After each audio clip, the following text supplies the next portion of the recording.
Sir Handel had had a bad day. The old coaches, Agnes, Ruth, Lucy, Jemima and Beatrice, had been awkward. They'd made him slip to a standstill twice. He was furious. Those cattle trucks should be scrapped, he fumed. Scarloey was shocked. I won't have it, he protested. Those old dears need kindness, not bad names. Exactly so, agreed Renius. He winked at Scarloey. You be thankful, Sir Handel, that we're not a mountain railway.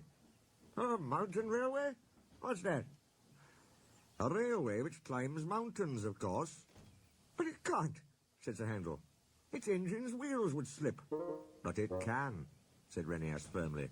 We've heard of one quite near here. It can't. It can.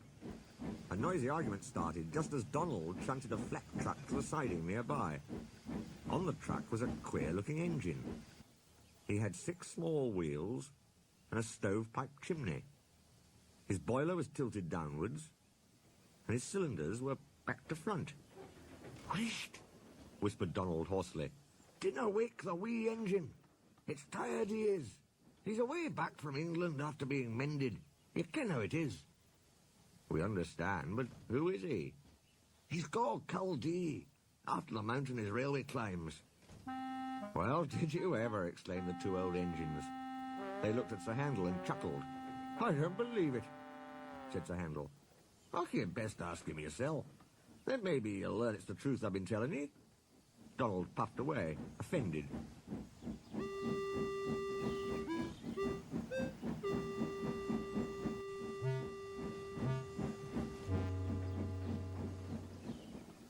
Cludee woke to find the engines gazing at him.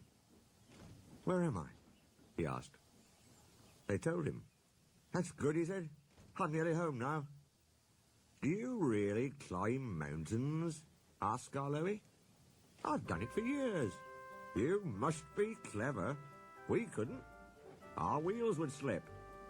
I'm not really clever, laughed Cludee. I was just drawn like that. Like what? With pinion wheels on my driving axles.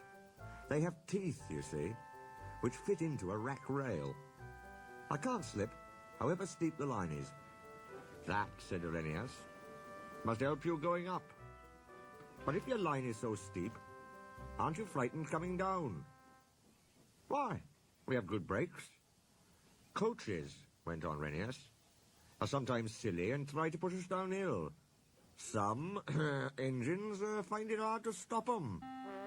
Sir Handel blushed and looked at his buffers. Our coaches, answered Cludee, are never silly like that. They know such tricks are dangerous. I've never had that sort of accident. But, he went on thoughtfully, I was frightened once. Very frightened indeed. Please tell us, said all the engines. One day, long ago, before our line was opened, our drivers made all 5 of us engines stand ready outside our shed. The inspector's coming, they said. We don't know which of you he'll choose. He chose me, climbed into my cab, and made me push 2 coaches to the summit. So far, so good, he said. Now we'll test your brakes. So he went and stood on the steepest part of the line. Down, down it fell, with a nasty curve below, edging a precipice. Brakes off, driver. Let him roll. Oh, gasped the little engine in horror. The coaches nudged me. We gathered speed downhill. I was terrified. My driver's hand stole to the brake. Hands off, ordered the inspector. Then I remembered. I had automatic brakes. I could put these on myself. Perhaps the inspector wanted to see if I could. They worked beautifully. Well done, Cludee, said the inspector. You'll do. I smiled, of course, but felt very shaky. My driver and fireman mopped their faces. They'd been nervous too. I'm never nervous now, finished Cludee.